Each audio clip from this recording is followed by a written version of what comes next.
بسم الله الرحمن الرحيم. الرسالة الرابعة. هل أيقنتم الآن أن العالم بين يدي الله تعالى؟ هل أيقنتم الآن أن العالم عاجز عن مواجهة عدو لا يرى بالعين المجردة؟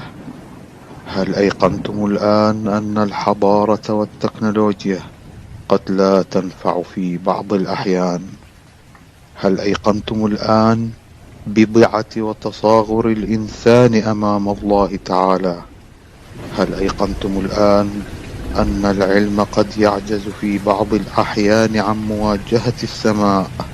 هل أيقنتم الآن أن كثيرا من أعمالكم وأفعالكم كانت تجانب الصواب بل بعيدة عن جادة الصواب؟ أفلا تؤوبون؟ أفلا تتفكرون؟ وهل أيقنتم الآن إن عظمة الإنسان باتت في مهب الفيروس وأنتم عن دفعه عاجزون، إلى أن تأذن السماء ويأذن خالق السماء؟ أم لا زلتم تقولون أن الكون وفيروس محض صدفة، أو هو تفاعلات كيميائية؟ أم خلقتم من غير شيء؟ أم هم الخالقون؟ مقتدى السطر.